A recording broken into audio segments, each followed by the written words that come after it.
Fala Personalizers, tudo jóia? Sejam bem-vindos ao canal Personalizado Saúde Sem Contraindicação. Hoje nós vamos falar do protetor solar, engasguei, que é quais os tipos, como usar, entre outros. Você sabia que o câncer mais comum no Brasil é o câncer de pele, segundo o INCA, Instituto Nacional de Câncer? Então isso nos motivou a fazer esse vídeo, tá? Fique comigo até o final, eu vou tentar sanar todas as suas dúvidas.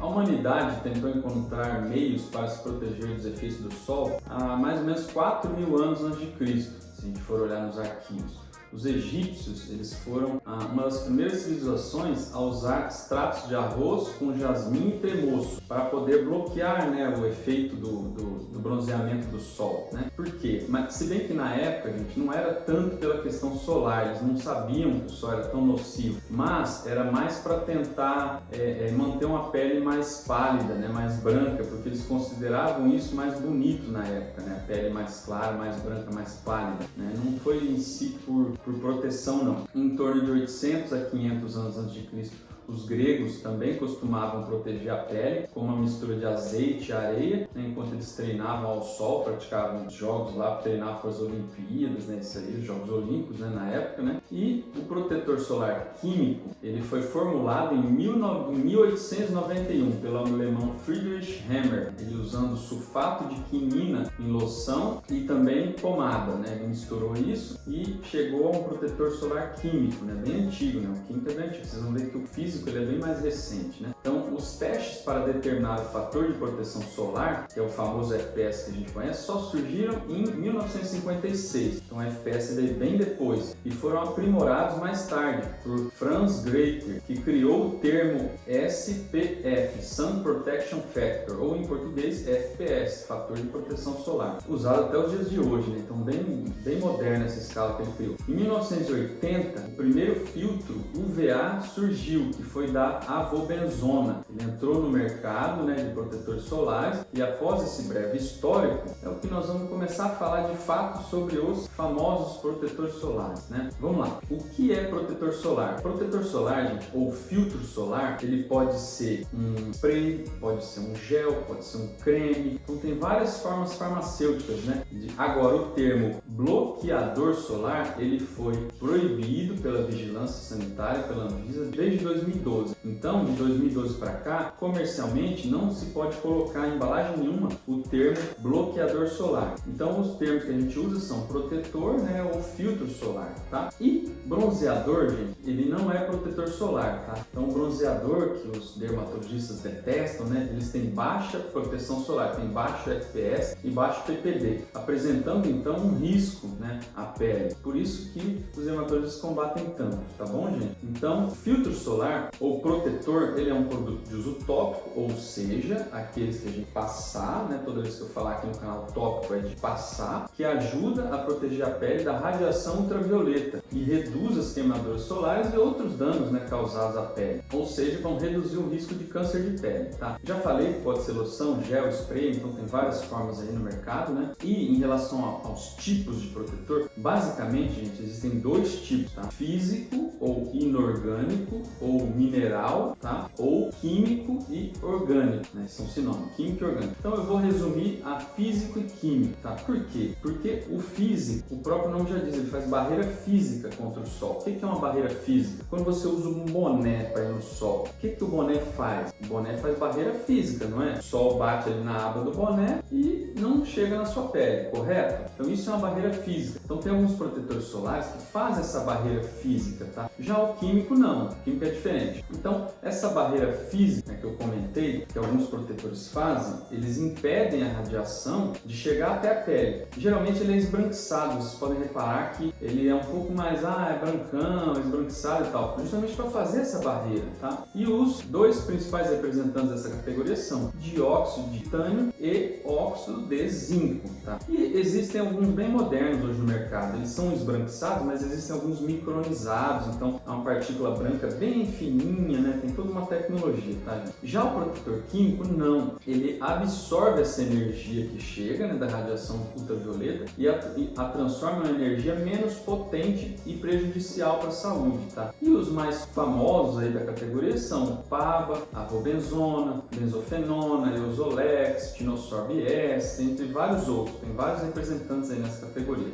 Antes de falar de FPS e PPD, gente, a gente não pode deixar de falar dos raios ultravioletas, tá? Para vocês poderem entender. Os raios UVA, eles são responsáveis em torno de 95% da radiação é raio UVA, tá? Que chega na superfície aqui. Ele é um raio de maior penetração, tá, gente? Ele é mais nocivo, tá? Ele causa envelhecimento, causa manchas, alergia solar, etc. Já os raios UVB, é em torno de 5% da radiação que chega aqui. Ele é um raio mais superficial, né? Ele não penetra tanto na pele. Ele causa aquela vermelhidão, aquela queimadura, aquele bronzeamento da pele. E muita gente acha que não faz mal, né? Por causa disso, né? Mas ele também, né? Ambos, né? Aumentam o risco de câncer de pele, tanto o VA e o VB, tá, gente? Tem que bloquear os dois. O VC, ele é bloqueado totalmente pela camada de ozônio, então a gente não fala muito dele, tá? Para tudo, você tá gostando desse conteúdo? Considere se inscrever no canal, curtir, compartilhar com seus amigos, tá, gente? Você vai estar ajudando bastante o nosso trabalho, tá? Continuando, o que significa FPS? Fator de proteção solar, que bloqueia o quê? UVB, tá, gente? O FPS bloqueia UVB. De 15 a 30 de FPS tem uma média proteção, de 30 a 50 tem uma alta proteção e acima de 50 é altíssima proteção. O termo PPD significa Persistent Pigment Darkening, ou seja, o próprio nome já diz, né? Pigmento persistente de escurecimento, digamos assim, é o que escurece a pele, né? E ele bloqueia UVA, tá, gente? O PPD bloqueia UVA. A Anvisa exige que, para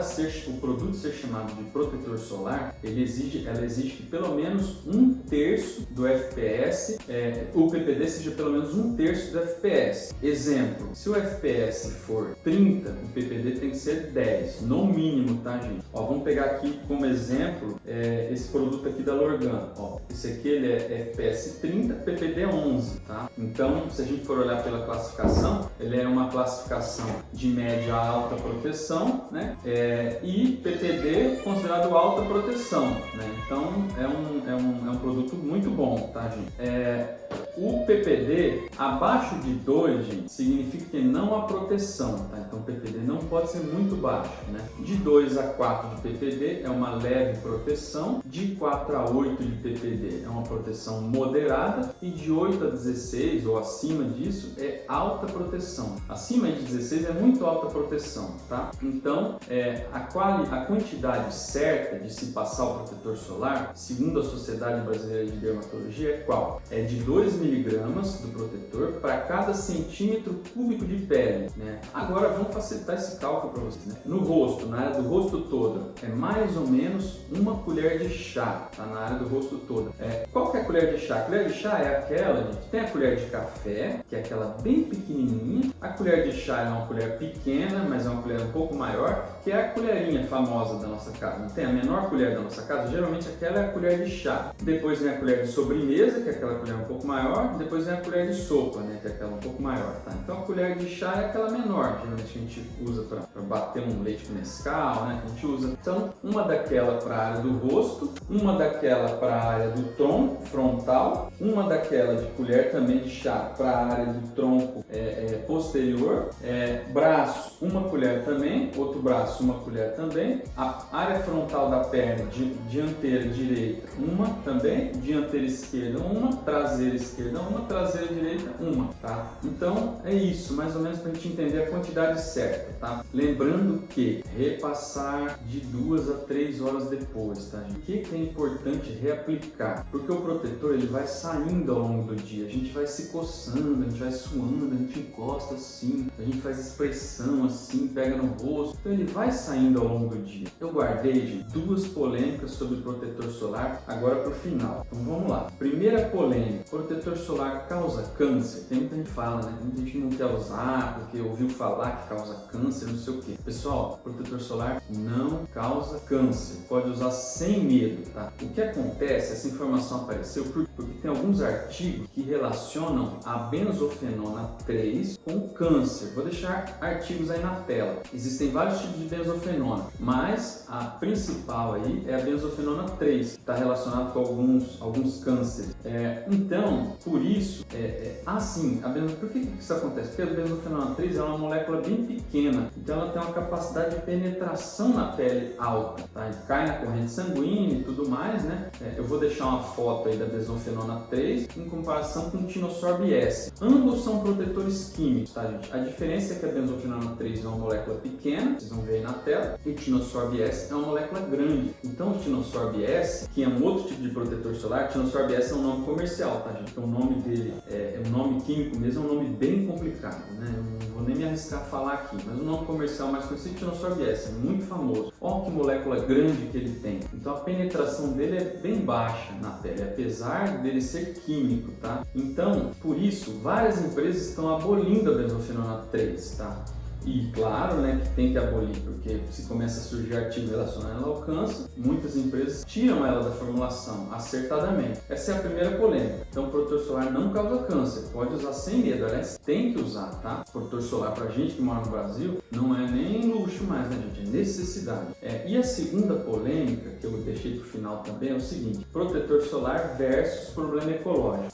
Tem um artigo que eu vou deixar aí na tela também, que o FDA, né, que é o equivalente a Anvisa lá dos Estados Unidos, ele aprova apenas o óxido de zinco e dióxido de titânio não micronizados, tá? Para não influenciar nos corais. Vou deixar a foto dos corais. Corais a gente conhece, né? São organismos aí vivos, né? Tem muita vida marinha intensa ali. E aí o FDA constatou que os protetores solares no geral, com exceção do óxido de zinco e dióxido de titânio não micronizados, eles fazem mal, eles degradam, né, os corais. Então é por isso, gente, que existem muitas empresas que não deixam a pessoa passar protetor solar. Vou citar um exemplo aqui de várias empresas ali do Caribe, né? Você vai às vezes para um Xcaret lá em Cancún ou para alguma outra empresa assim de entretenimento e eles não deixam entrar com o protetor solar, né? Por causa disso, por causa dessa polêmica, eles não querem estragar a vida marinha e tudo mais, tem todo esse apelo ecológico, né? Então, por isso que existe isso, esse problema ecológico, tá, gente? É uma polêmica, né? Não vou entrar muito nesse detalhe, mas fica a dica aí para vocês. E eu queria também pedir para vocês darem um apoio, para dar um voto de confiança para as empresas que apoiam esse canal, que é a Lesense.far.br, Lesense Farmácia de Manipulação. Vou deixar o site deles aí, as redes sociais. Também gostaria de agradecer a Lorgan Derma, tá? Vou deixar também as redes sociais e o site deles. E vou deixar também da Pure Lab Nutrition, tá, gente? Muito obrigado, fiquem com Deus.